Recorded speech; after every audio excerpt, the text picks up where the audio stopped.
Romains 6h14, la grâce qui nous libère de la domination du péché. Romains 6h14, car le péché n'aura point de pouvoir sur vous, puisque vous êtes, non sous la loi, mais sous la grâce.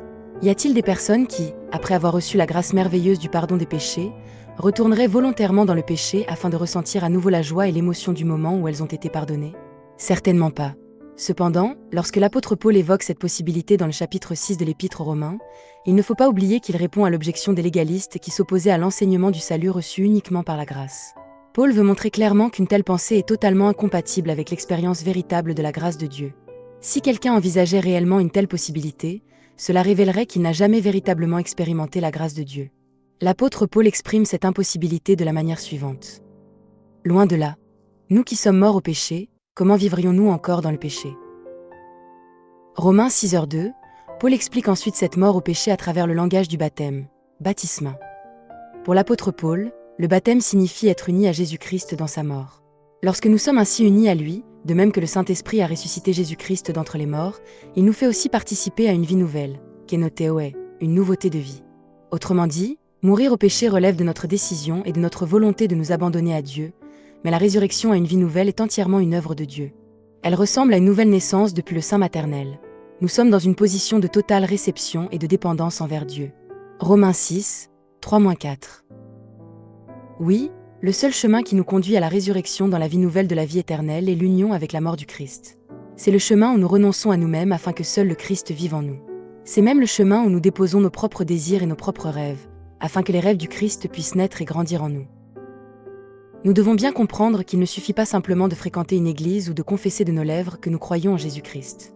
Si même dans l'église les opinions de ceux qui parlent le plus fort dominent, et si les ambitions personnelles et les orgueils humains entrent en conflit, alors ce lieu n'est déjà plus véritablement l'église du Christ.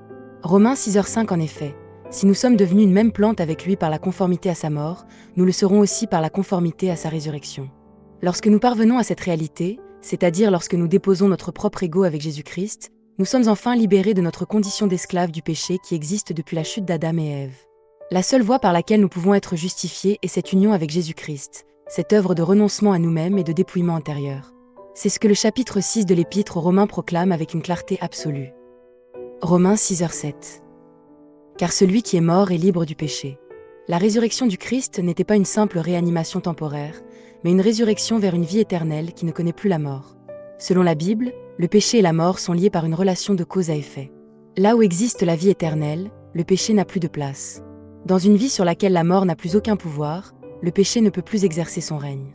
Cependant, le fait que nous devions encore connaître une fois la mort physique dans cette vie témoigne que nous ne sommes pas encore totalement délivrés du péché et de la mort.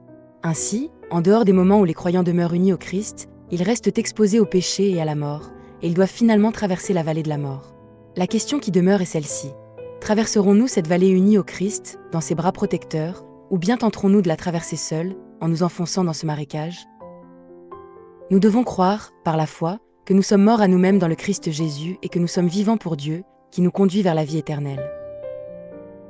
Le mot « considérer » ou « regarder » comme utilisé par Paul signifie justement que cette réalité n'est pas encore pleinement visible dans notre existence présente. En effet, malgré la victoire du Christ, nous sommes encore exposés au péché et à la mort.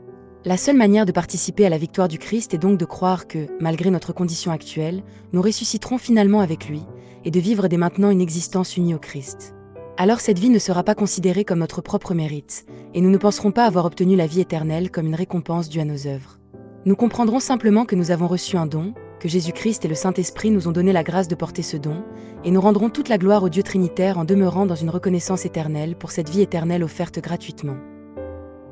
Que toute gloire soit éternellement rendue au Père, au Fils et au Saint-Esprit, qui nous conduisent vers cette communion parfaite avec Dieu. Au nom de Jésus-Christ,